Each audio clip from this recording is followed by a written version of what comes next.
अथ श्रीयोगवासिष्ठे निर्वाणप्रकरणस्य उत्तरार्धे षट्चत्वारिंशः सर्गः। श्रीवसिष्ठोवाच परमार्थफले ज्ञाते मुक्तौ परिणतिं गते बोधोऽप्यसद्भवत्याशु परमार्थो मनोमृगः। क्वापि सामृगता याति प्रक्षीणः स्नेहदीपवत् परमार्थदशैवास्ते तत्रानन्तावभासिनी। ध्यानद्रुमफलप्राप्तौ बोधतामागतं मनः वज्रसारां स्थितिं धत्ते छिन्नपक्ष इवाचलः। मनस्ता क्वापि संयाति तिष्ठत्यच्छैव बोधता निर्बाधा निर्विभागा च सर्वाखर्वात्मिका सती। सुविवक्ततया चित्तसत्ता बोधतयोदिता अनाद्यन्ता भवत्यच्छ प्रकाशफलदायिनी। स्वयमेव ततस्तत्र निरस्तसकलैषणम् अनाद्यन्तमनायासं ध्यानमेवावशिष्यते। यावन्नाधिगतं ब्रह्म न विश्रान्तं परे पदे तावत्तन्मननत्वेन न ध्यानमवगम्यते। परमार्थैकतामेत्य न जाने क्व मनोगतं क्व वासना क्व कर्माणि क्व हर्षामर्षसंविदः।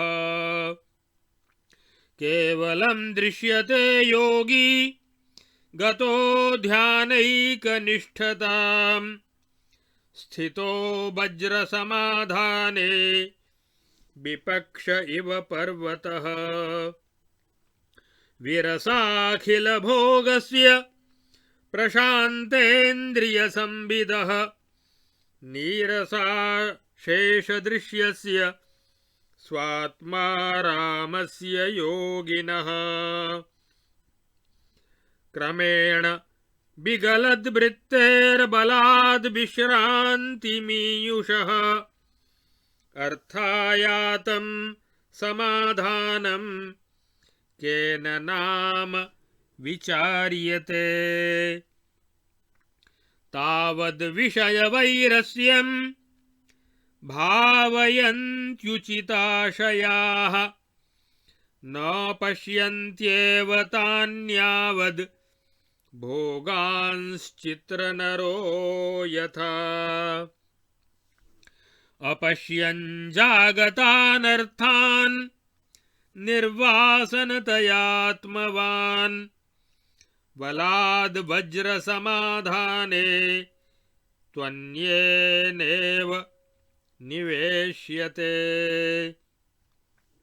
प्रावृषीव नदी पूरो यः समाधिरुपस्थितः बलादेव तमायातं भूयश्चलति नो मनः। सर्वार्थशीतलत्वेन बलाध्याने यथागतं ज्ञानाद्विषयवैरस्य स समाधिर्हि नेतरः। दृढं विषयवैरस्यमेव ध्यानमुदाहृतं तदेव परिपाकेन वज्रसारं भवत्यलम्। तदेतद् भोगवैतृष्ण्यं ध्यानमङ्कुरितं हि तत् तदेव पीठबन्धेन बद्धं भवति बन्धुरम् सम्यग्ज्ञानं समुच्छूनं सदैवोज्झितवासनं ध्यानं भवति निर्वाण मानन्दपदमागतम् अस्ति चेद् भोगवैतृष्ण्यं किमन्यध्यानदुर्धिया नास्ति चेद् भोगवैतृष्ण्यं किमन्यध्यानदुर्धिया दृश्यस्वदनमुक्तस्य सम्यग्ज्ञानवतो मुने निर्विकल्पं समाधानमविरामं प्रवर्तते यस्मै न स्वदते दृश्यं स सम्बुद्ध इति स्मृतः न स्वदन्ते यदा भोगाः सम्यग् बोधस्तथोदितः यस्य स्वभावविश्रान्तिः कथं तस्यास्ति भोगिता अस्वभावो हि भोगित्वं तत्क्षये तत्कथं कुतः श्रुतपाठजपान्तेषु समाधिनिरतो भवेत् समाधिविरतः श्रान्तः श्रुतपाठजपान् श्रयेत् निर्वाणमातीतनिरस्तखेदं समस्तशङ्कास्तमयाभिरामम् सुषुप्तसौम्यं समशान्तचित्तं शरद्घनाभोग विशुद्धमन्तः। इत्यार्षे श्री वासिष्ठ महारामायणे वाल्मीकीये देवदूतोक्त मोक्षोपायेषु निर्वाण प्रकरणे उत्तरार्धे साम्यावबोधनो नाम षट्चत्वारिंशः सर्गः। अथ सप्तचत्वारिंशः सर्गः। श्रीवसिष्ठोवाच संसारभारसुश्रान्तः संकटेषु लुठत्तनुः योऽभिवाञ्छति विश्रान्तिं तस्य क्रममिमं शृणु। पूर्वं विवेककणिका यदा स्वहृदि जायते संसारनिर्वेदमयी कारणाद् वाप्यकारणात् तदाश्रयन्ति सच्छायान् साधुत्व सुविशालिनः अध्वश्रमहरांस्तापतप्ता मार्गतरूनिव दूरे परिहरत्यज्ञान् यज्ञयूपानिवाध्वगः स्नानदानतपोयज्ञान् करोति विबुधानुगः।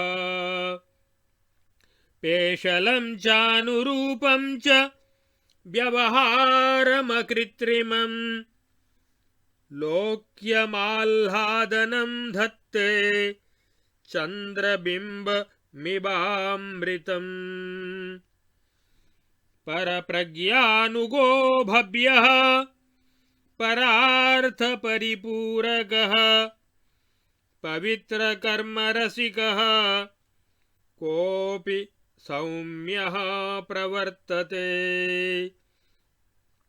नवनीतस्थलीवाच्छा स्निग्धा मृद्वी मनोहरा जनं सुखयति स्वाद्वी तदीया नवसंगतिः।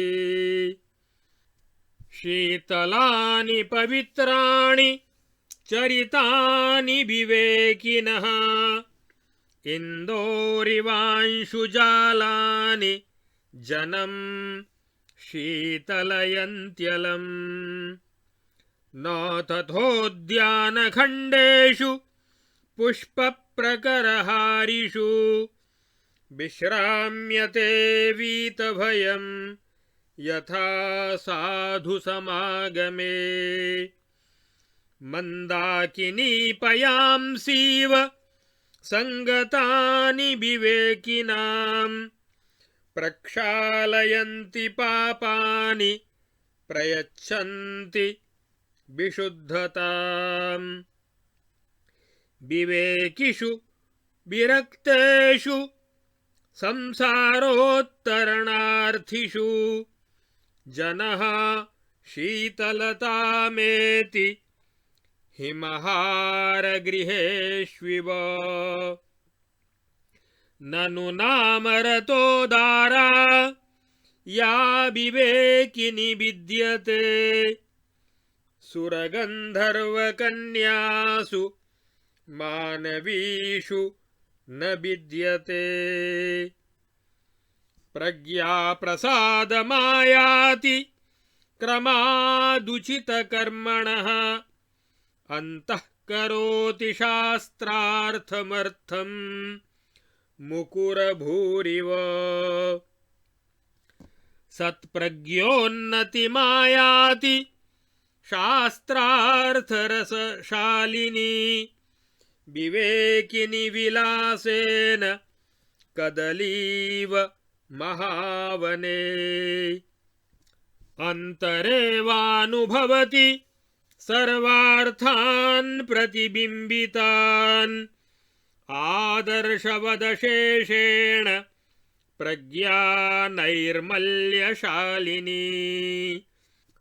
साधुसंगमशुद्धात्मा शास्त्रार्थपरिमार्जितः प्राज्ञो भात्युद्धृतं वह्नेरग्निशौचमिवांशुकम्।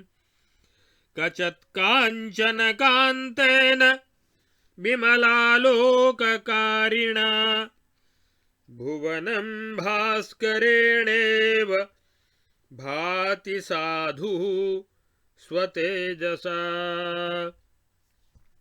तथानुगच्छति प्राज्ञः शास्त्रसाधुसमागमौ यथात्यन्तानुषङ्गेण तावेवानुभवत्यसौ। क्रमात् सज्जनतामेत्य शास्त्रार्थभरभावितः भाति भोगानधः कुर्वन् पञ्जरादिव निर्गतः। भोगाभिगमदौर्भाग्यं दिनानुदिनमुज्झत तेन तत्कुलमाभाति ताराचक्रमिवेन्दुना। अभोगकृपणा कापि न चैवास्य प्रवर्तते मुखे कान्तिरपूर्वैव चन्द्रे राहुमृते यथा। तृणीकृत त्रिजगतां महतामभिधेयतां स याति कल्पविटपि नभसेव दिवौकसाम्।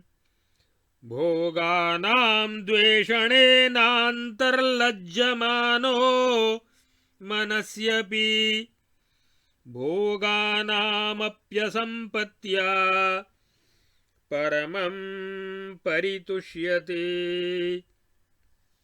स्वा एवोपहसत्यन्तस्तरुणीस्तरलक्रियाः खेदस्मेरमुखो जातिर्जातिस्मर इवाधमः अथ तं द्रष्टुमायान्ति सौहार्देनैव साधवः भूमा विवोदितं चन्द्रं विस्मयोत्फुल्ललोचनाः नित्यानादृतभोगोऽसौ ततोऽप्युचितया धिया प्राप्तमप्युचितारम्भं भोगं न बहुमन्यते पूर्वं संश्रुतिवैरस्य मन्तरे बोधितात्मनः जायते जीर्णजाड्यस्य पाकादिव शरत्तरोः ततः सज्जनसम्पर्कमुदर्कश्रेयसे स्वयं करोति स्वस्थतागृधनुर्भिषगाश्रयणं यथा तेनोदारमतिर्भूत्वा शास्त्रार्थेषु निमज्जति महाप्रसन्नेषु सरस्विव महागजः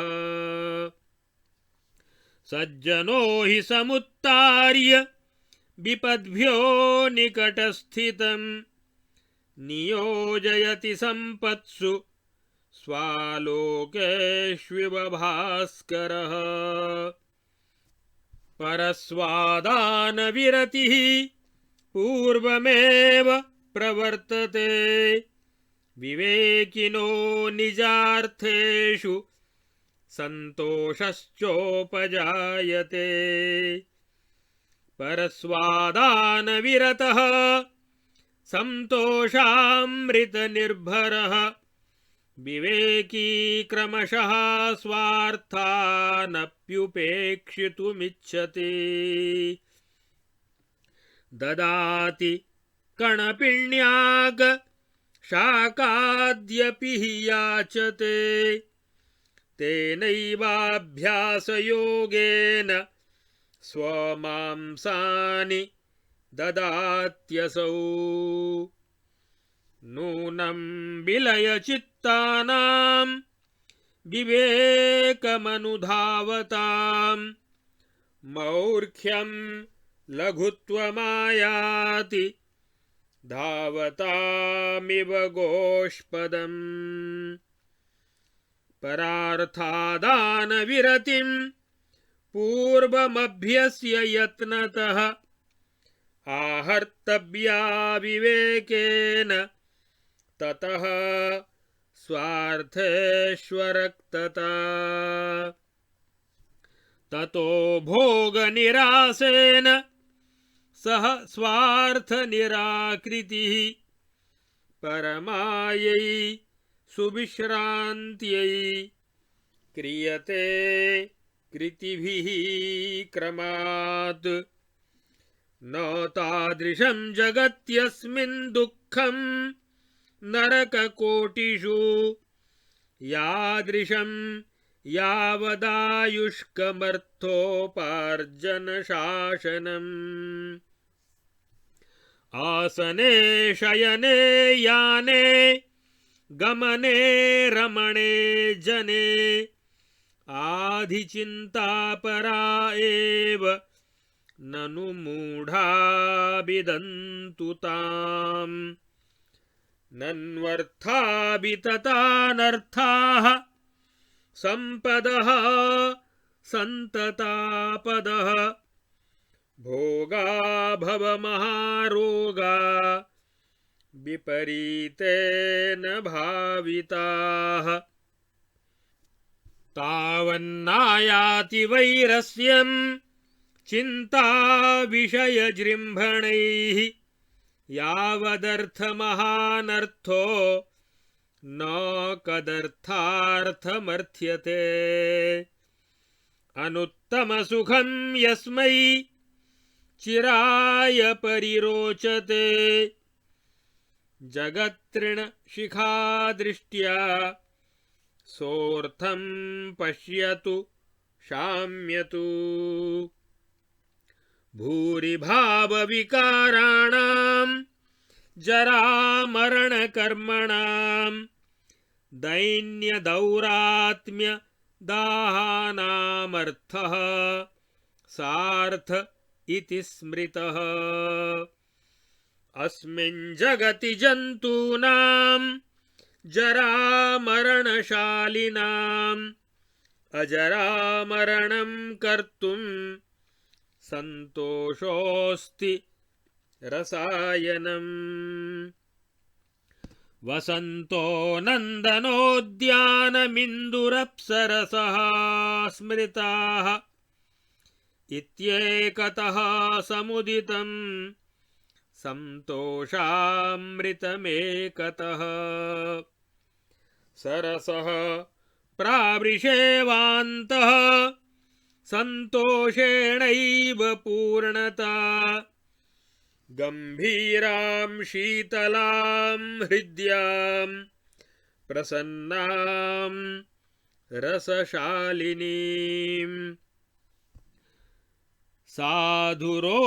साधुरोजस्वितामेत्य सन्तोषेणैव राजते सुपुष्पितवनाकारो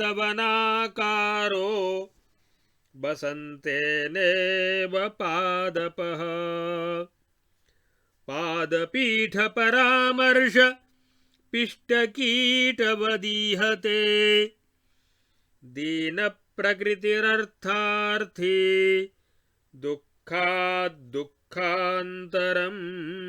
व्रजेत् कल्लोलविकलाः क्षुब्धसमुद्रपतिता इव नाप्नुवन्ति स्थितिं स्वस्थां विकृताकृतयोऽर्थिनः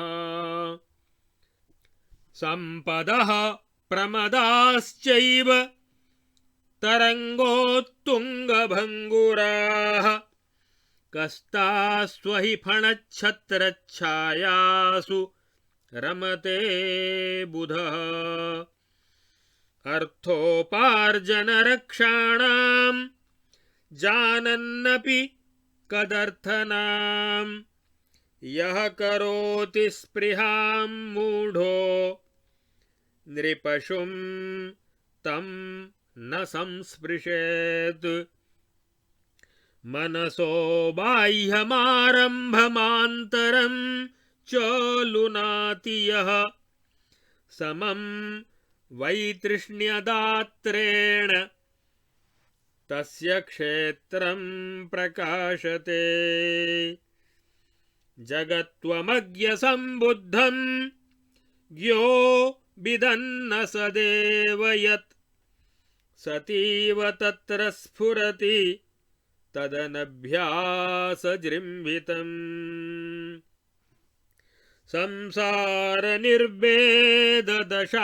संसारनिर्वेददशामुपेत्य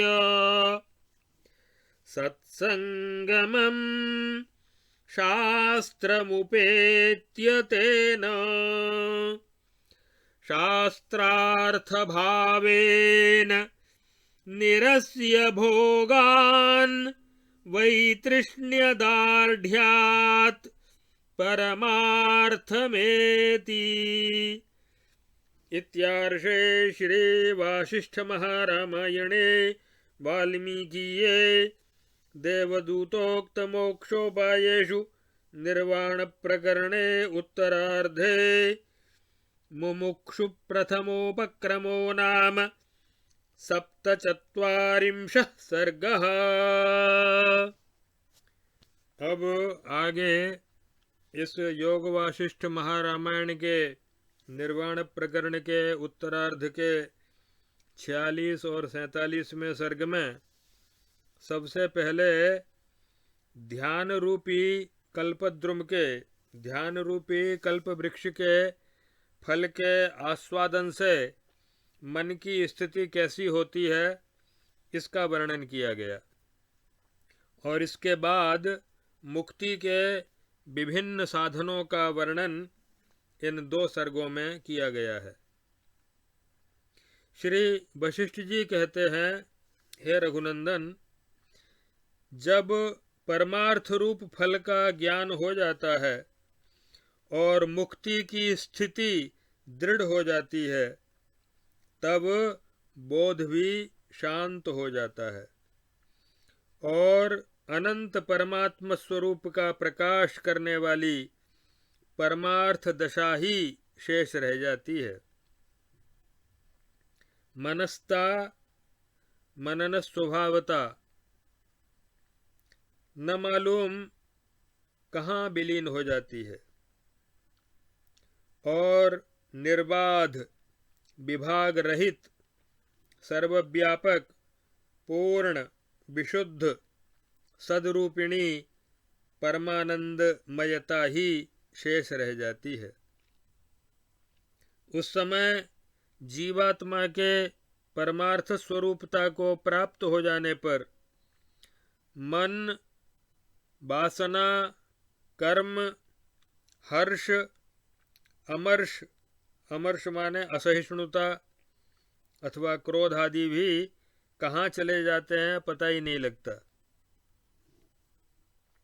जिसे संपूर्ण भोगों से विरक्ति हो गई है और जिसकी इंद्रिय वृत्तियां पूर्णतया शांत हो गई हैं और संपूर्ण दृश्य जिसके लिए नीरस हो गया है और जो अपने आत्मा में ही रमण करने वाला है, आत्मरति को प्राप्त है और जिसकी मनोवृत्तियां क्रमशः नष्ट हो गई हैं तथा जो बिना प्रयास के ही विश्रांति प्राप्त कर चुका है, ऐसे योगी की समाधि स्वतः ही सिद्ध हो जाती है। श्रीमद् भगवद गीता में भी भगवान कहते हैं, यह स्वात्मरतिरेव स्यादात्मतृप्तश्च मानवः आत्मन्येव च संतुष्टस्तस्य कार्यं न विद्यते। तो फिर इस विषय में विचार ही कौन करे। विषयों से जो दृढ़ वैराग्य और परम उपरति है वही ध्यान कहलाता है और वही जब भली भांति परिपक्व हो जाता है तब वज्र के समान सुदृढ़ अर्थात वज्र ध्यान हो जाता है। यह जो भोगों से वैराग्य है यही अंकुरित होने पर परम उपरति होकर ध्यान कहा जाता है और दृढ़ होने पर उसी की समाधि संज्ञा होती है। जो दृश्य प्रपंच के स्वाद से मुक्त हो गया है और जिसे यथार्थ ज्ञान की प्राप्ति हो चुकी है, उस मुनि की तो अविराम निरंतर निर्विकल्प समाधि लगी रहती है। जब भोग अच्छे नहीं लगते तब यथार्थ ज्ञान का उदय होता है और जिसे विषय भोग रुचिकर नहीं लगते वही ज्ञानी कहा जाता है। जिस ज्ञानी को अपने स्वभाव में विश्राम प्राप्त हो चुका है उसका स्वभाव भोगी कैसे हो सकता है, क्योंकि आत्म विरुद्ध स्वभाव ही भोग है।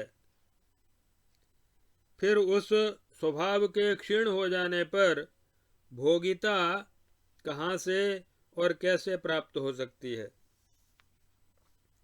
हे श्री राम, साधक को चाहिए कि वह पहले वेदांत का श्रवण करे और फिर स्वाध्याय करे, तत्पश्चात प्रणव आदि का जप करे, तदनंतर ध्यान समाधि में लीन हो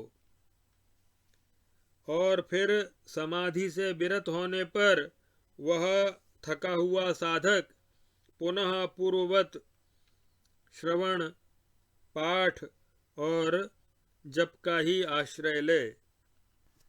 स्वाध्यायाद् योगमासीत योगात् स्वाध्यायमामनेत् स्वाध्याय योग संपत्त्या परमात्मा प्रकाशते। निर्ममश्च सदोत्साही ध्यात्वेत्थं पुरुषः स्मृतः जपाच्छ्रान्तः पुनर्ध्यायेत् ध्यानाच्छ्रान्तः पुनर्जपेत् जपाच्छ्रान्तः पुनर्ध्यायेत् ध्यानाच्छ्रान्तः पुनर्जपेत् जप ध्यान परिश्रान्तः आत्मानं च विचारयेत्। जप करते करते जब थक जाएं तो ध्यान करें, और ध्यान करते करते थक जाएं तो फिर जप करें, और जप तथा ध्यान इन दोनों से थक जाएं तो आत्म तत्व का विचार करे। हे राघवेंद्र, जो संसार का भार ढोते ढोते अत्यंत थक गया है और संकटों को झेलते झेलते जिसका शरीर जर्जर हो गया है, अतएव विश्राम प्राप्त करना चाहता है, उसके उस विश्राम के क्रम को सुनो। जैसे एक पथिक यज्ञ यूपों से दूर हट जाता है, वैसे ही ऐसा पुरुष अज्ञानियों को दूर से ही त्याग देता है और तत्वज्ञानियों का अनुगामी होकर स्नान, दान, तप और यज्ञ आदि का अनुष्ठान करता है तथा सदा परोपकार में तत्पर रहता है, जिससे परप्रज्ञानुग कहा जाता है। वह सभी जनों का प्रिय तथा शास्त्रानुकूल पवित्र कर्मों का रसिक होता है और सभी के साथ सौम्य व्यवहार करता है। ऐसे पुरुष की नवीन संगति, जो नवनीत के समान स्वच्छ, स्नेह भरी, कोमल, मनोहर और सुस्वादु होती है, ऐसे महापुरुषों के संपर्क में आने वाले जन को वह उनकी संगति सुख प्रदान करती है। विवेकी पुरुष के चरित्र, जो चंद्रमा के किरण समूह की तरह अत्यंत शीतल और पवित्र होते हैं, सुनने वाले मनुष्य को पूर्ण रूप से शीतल कर देते हैं। सत्पुरुषों के संग से जैसी निर्भय शांति प्राप्त होती है, वैसी शांति राशि राशि पुष्पों से भरे हुए उद्यान खंडों में भी नहीं मिलती। ज्ञानी पुरुषों की संगति मंदाकिनी के जल की तरह लोगों के पापों का प्रक्षालन करके विशुद्धता प्रदान करती है। जाड्यं धियो हरति सिंचति वाचि सत्यं मानोन्नतिं दिशति पापमपाकरोति चेतः प्रसादयति दिक्षु तनोति कीर्तिं सत्संगतिः कथय किं न करोति पुंसाम्।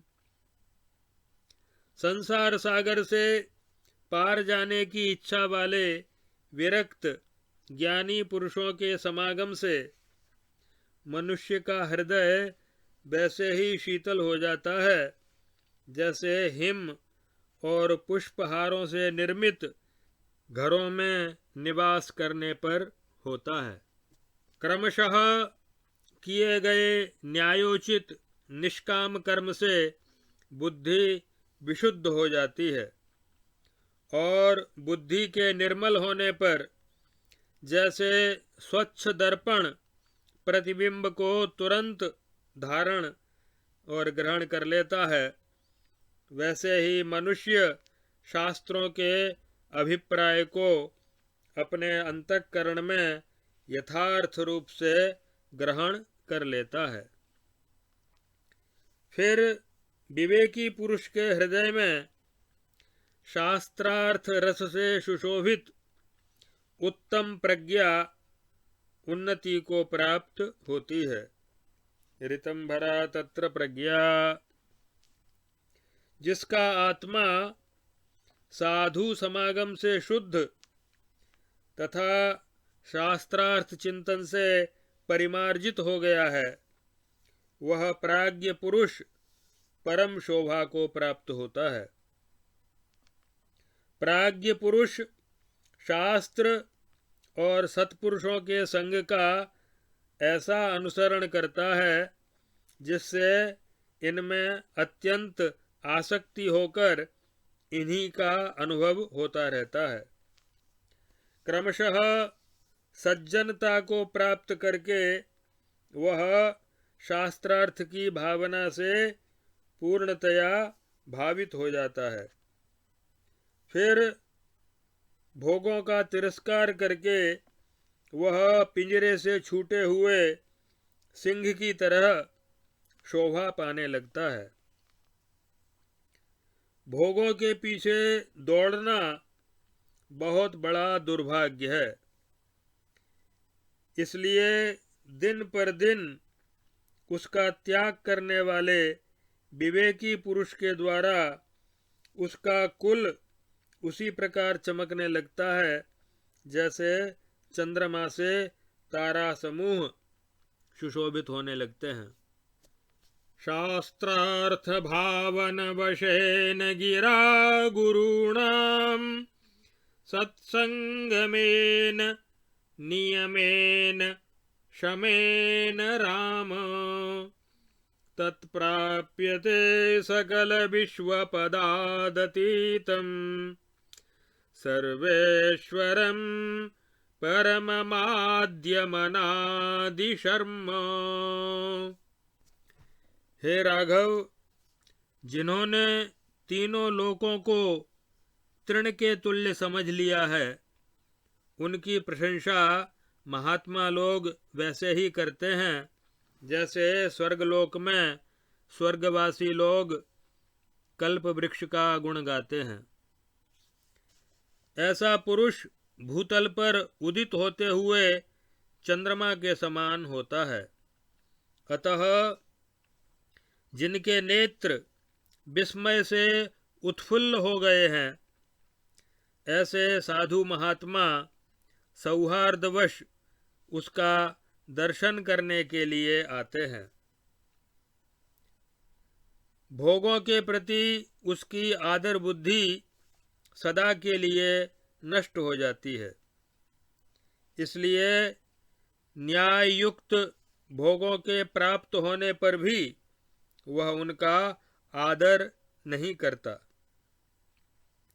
तदनंतर जैसे स्वास्थ्य चाहने वाला व्यक्ति वैद्य का आश्रय ग्रहण करता है, उसी प्रकार सर्वोत्कृष्ट कल्याण की प्राप्ति के लिए वह स्वयं ही सत्संग करता है और उस सत्संग के परिणाम स्वरूप उसकी बुद्धि परम उदार हो जाती है, जिससे वह अत्यंत निर्मल जल वाले सरोवरों में प्रविष्ट हुए गजराज की तरह शास्त्रार्थ चिंतन में निमग्न हो जाता है। जैसे सूर्यदेव अंधकार मग्न प्राणी को अपने निकट आने पर अपने प्रकाश से पूर्ण कर देते हैं, वैसे ही सज्जन पुरुष अपने संपर्क में आए हुए मनुष्य को विपत्तियों से उबारकर दैवी संपत्तियों से युक्त कर देते हैं। जो विवेकी है उसकी बुद्धि पहले से ही दूसरे का धन ग्रहण करने से विरत रहती है, क्योंकि उसे प्रारब्धानुसार प्राप्त हुए अपने ही धन से संतोष रहता है, तथा पर धन के ग्रहण से विरत एवं संतोषामृत से परिपूर्ण हुआ वह क्रमशः अपने स्वार्थों की भी उपेक्षा कर देना चाहता है। वह तो याचक गणों को कण और शाक आदि जो कुछ अपने पास मौजूद होता है वह सब कुछ दे देता है, यहाँ तक कि उसी अभ्यास योग से वह अपना शरीर भी दे डालता है। विवेकी पुरुष को चाहिए कि पहले वह पर धन के ग्रहण से यत्न पूर्वक विरत हो जाए, और जब इसका पूर्णतया अभ्यास हो जाए तब उसे विवेक बल से स्वार्थों से आसक्ति हटा लेनी चाहिए। हे श्री राम, जैसे सरोवर वर्षा के जल से ही भरता है, उसी तरह मनुष्य का अंतःकरण संतोष से ही परिपूर्ण होता है। जैसे बसंत ऋतु के आगमन से सुंदर पुष्पों से लदे हुए वृक्षों से वन लहलहा उठता है, वैसे ही साधु पुरुष संतोष से ही गंभीर, शीतल, मनोहर, प्रसन्न और रसशालिनी ओजस्विता को पाकर शोभित होने लगता है। किंतु जो असंतुष्ट है वह तो सदा धन के लिए लालायित रहता है। उसकी प्रकृति दीन हो जाती है और वह पादपीठ अर्थात खड़ाऊं या पनही की रगड़ से पिसे हुए कीड़े की भांति चेष्टा करता रहता है, तथा एक दुख से दूसरे दुख को प्राप्त होता रहता है। जो धन के लोभी होते हैं उनकी आकृति विकृत हो जाती है। उन्हें क्षुब्ध समुद्र में गिरे हुए तथा लहरों के थपेड़ों से व्याकुल हुए जीवों की भांति कभी स्वस्थ स्थिति प्राप्त नहीं होती। अर्थ संपत्ति और नारी ये दोनों ही उत्ताल तरंगों की तरह क्षण विध्वंसी हैं और सर्प के फन की छत्र छाया के समान है। अतः कौन विद्वान पुरुष उनमें मन लगाएगा?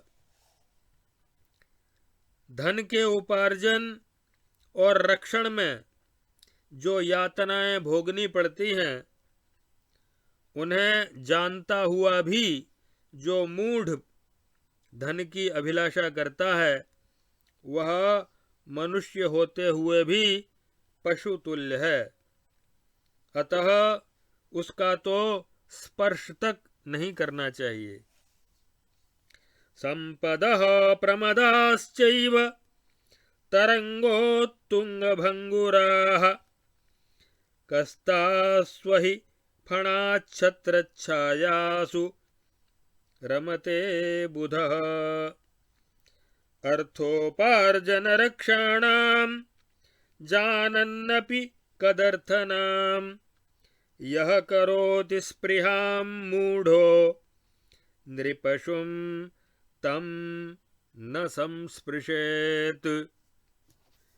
जो पुरुष संतोष रूपी हसुआ से मन के बाह्य इंद्रिय व्यापारों को और आंतरिक संकल्प आदि को एक साथ ही काट डालता है, उसका क्षेत्र ज्ञान बीज की उत्पत्ति का स्थान हृदय प्रकाशित हो उठता है। अतः पुरुष को चाहिए कि पहले संसार से विरक्ति प्राप्त करे और वैराग्य प्राप्त हो जाने पर सत्पुरुषों का संग और शास्त्रों का अभ्यास करे और फिर शास्त्रों के अर्थों की दृढ़ भावना करके भोगों से दूर रहे, तब कहीं उसे संतोष सुदृढ़ होता है और उसकी दृढ़ता से परमार्थ तत्व की प्राप्ति होती है।